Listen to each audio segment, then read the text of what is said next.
All right, so here is the fourth and I think final section of the dplyr introduction. And I want to start by mentioning that the textbook is something that you might want to use. I know it's free, so it's a little less concrete than an actual book you have in your hand that you paid $200 for. But on the other hand, the fact that you didn't pay very much for it doesn't mean you shouldn't try to get the use out of it that you can. And in particular, if you go here to the textbook, you can see that the ggplot section here is in visualization. Remember, he's from New Zealand, so he spells visualization differently than we do, with the S instead of the Z. And down here in data transformation, this chapter goes through the various commands in dplyr and gives you kind of a different way of looking at it. And especially if you feel like my videos didn't make sense or something's confusing, certainly you can ask me for help, but I might also suggest that you want to look here and see what kind of things you can learn from there. It also has a nice section, which I'm talking about sort of on the side about workflow. And as we talk about scripts and projects and the different ideas of how we keep our data organized and in a nice place so that we can find it better, I think those chapters are actually pretty useful. The book reads pretty easily. Again, I don't know that you'd read it, before bedtime like a novel, but I think having this as a resource, I think you'll be really happy to use that. You might even want to bookmark it in your browser so that you can get to it later. And even on the virtual machine, there's ways that you can bookmark things so you can find them or make a shortcut that you have on your desktop. One last thing I want to mention while we're here is that if you are having trouble, Google is actually a really good technique. And I know that you might like to think that, gosh, I should know things so well that I don't have to Google them. But it turns out that a lot of things do kind of get crazy. And so if you actually said, I'm having trouble with dplyr and my mutate command, I don't know, maybe you're having trouble using it with some certain kind of variable, you can go ahead and just Google it and it'll come up. Now, if you do that, one source that's likely to come up a lot is called Stack Overflow. And even though I just made that question up on the fly, Stack Overflow turns out to be the highest ranked link. And Stack Overflow is a source where people ask questions about computers and they get answers about it. You can actually post questions on Stack Overflow, although be sure to search ahead of time to make sure someone hasn't already asked the question that you have, and my guess is that they did. People on Stack Overflow can be kind of mean, and especially if there's a question where the answer is already online and you just didn't find it. They're pretty sharp to people who do that. Now, because RStudio and R and tidyverse, dplyr, all of these are free software, many people do feel like there's an obligation to give back, the idea that in a sense it is a charity. And so anything you learn, you should feel like you should share back. Besides Stack Overflow, there are sources like Quora. There are places like GitHub, which is a place where you can post code. And you should be able to find some different informations there. You can see all of these links that come up are ones that we have talked about or that I'm talking about right now. There's the actual dplyr page on the tidyverse website.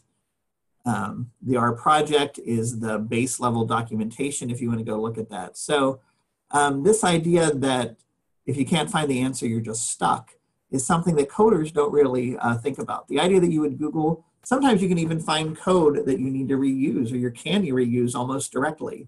If you do that, you want to make sure to cite it to mention where you got it from, not just because that's good practice, but also because you want to go back there and find it later next time you need it. So this idea of Googling is certainly something that you're going to do. I think I mentioned earlier that even on the midterm and the final, you're going to have access to the internet. You can Google things as you do that. Really, the only thing I don't want you to do on the midterm or final is talk to each other, because that sort of is cheating. Well, it actually is cheating as you do that. So, all right, so the last command we're going to talk about is called summarize. And this is the fifth of these kind of major dplyr commands. There are actually like 50 commands inside dplyr that do some different technical things. And before I talk about summarize, I'm going to talk about one of these helper commands, and the specific command is called group by. So Let's make a little space up here. So if I just go Tighten group, and I'm going to just start with pipe chains here, I can use the command group underscore by and put in what variable I want to group variables together by. So let's say I want to group variables by the sex of the respondent. Remember, in the Titan data set, we have whether or not they survived the Titanic, their sex, their age, and what class of a passenger they were. And if we run this, what you'll see is that Titan group literally looks the same as Titan. There's actually nothing different about it from a first glance. There's 1,309 observations, 4 variables. All the variables look the same. But if you scroll down, what you can see is it adds a couple little things here because it adds these characteristics of how they were grouped. And in fact, if you come over here and now type it in, or we do summary of it,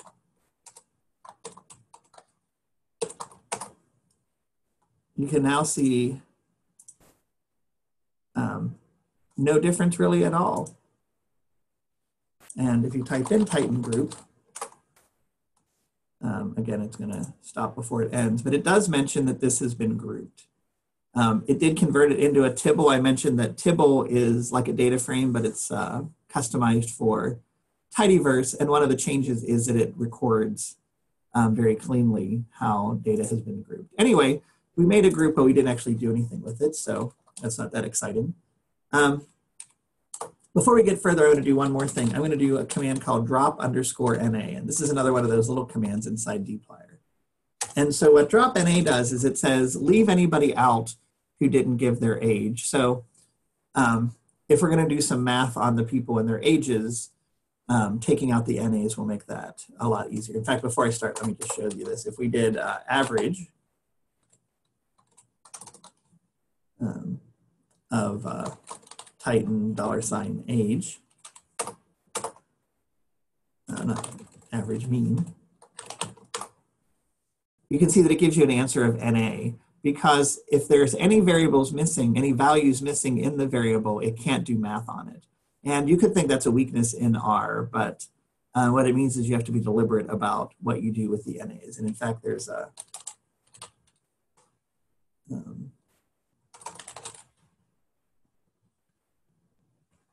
you can just do drop underscore NA equals true. Oh, that still won't work. Anyway, it doesn't matter because we're going to do it this way. So I'm going to go in here and I'm going to drop the NA variables. There are about 200 some who don't. And when I hit return here, you can see the Titan group went from having 1,309 respondents to having 1046. So we lost about 240. Okay, so is drop NA self-documenting? What it does is remove anyone who didn't have a value for the variable inside parentheses. It's pretty easy to understand. When you look at somebody else's code, could you figure out that that's what's going on? Yeah, probably. All right, so now we're going to add our new command, which is called summarize. And summarize, what it does is it allows you to make new statistics or new variables to do what you want. So I'm going to make a new one called mean age, or MAGE it looks like. And I'm just going to put in that MAGE is equal to the mean of the ages.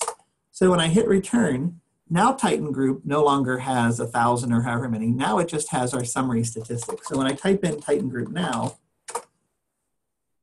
it literally just gives us the age by the sex. So the male on the Titanic had the average age of 30.6, and the females on the Titanic were slightly younger. Now, mean is a pretty obvious command. The dplyr cheat sheet, I have my ggplot one here. Here's my dplyr cheat sheet. It has a bunch more. The textbook actually has a bunch more. You can see here's N, which just does a count of them. There's some means. And, you know, we can do a whole bunch of different calculations.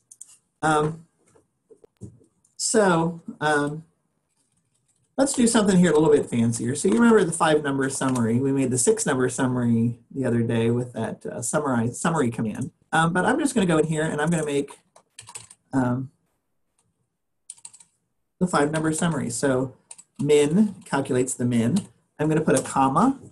And then the second quartile, which again is something you might not remember, is equivalent to the 25th percentile. So I'm going to do age and then 0.25 to do that, comma. Actually, I'm going to show you here, if we just hit return after each comma, we can get it to look a little bit prettier. And then we would do the median,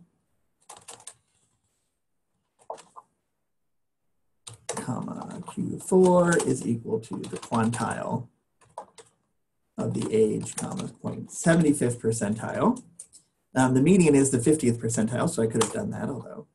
And then the max is equal to the max by age. And actually, I see I have an extra capital letter here. So, all right. So notice that I didn't put pipes after each line here because these are literally the same line of code.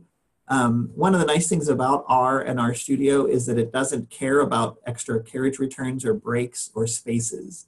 So you can just do whatever works nicely so that your eyeball can see it. You do need that second parenthesis there because summarize has a parenthesis. And you can see even when you highlight it, that when you step over this parenthesis, that one gets highlighted so you can see that they go together. If I did them right, Control Enter should make it work. Notice it didn't give me anything yet, but when I do Tighten Group Now, it now gives me the 5-number summary comparing men and women. So we can compare the babies at the low end, the 25th percentile, the median, the Q4, and the max. And in fact, at all 5 ages, men were slightly higher than women. So we can now compare the ages across these various percentiles. Now again, quantile, I had to look up on my sheet because I'd forgotten what it was. Min, median, max, I kind of remembered because those are commands and I do teach statistics. But you can find lots of other things. You can do count and tally, which will just add up how many there are. N of a thing just counts the number of them. If you have two-dimensional data like GPS coordinates, you can calculate distance. You can find IQR, you can find the variance, you can find the standard deviation, you can find sum of squares. Maybe some of you have had regression class. Anyway, there are a ton of commands that you can use with that. Now, let me do one other thing here before we stop with this video. So another thing we might want to do is, instead of adding different variables to be summarized, we can instead add different variables that we're going to summarize by. We're going to group by those variables. So in addition to sex, let's put survived right here. It comes up so I can remember how to spell it. And when we enter that in,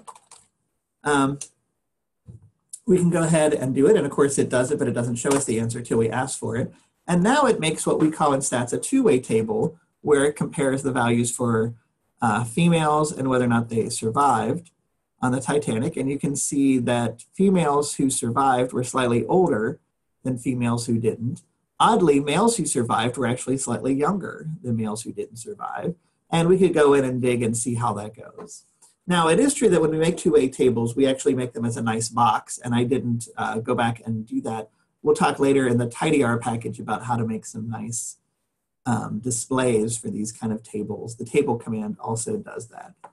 All right, so in conclusion, dplyr is one of the most powerful tools we have to clean and manage data.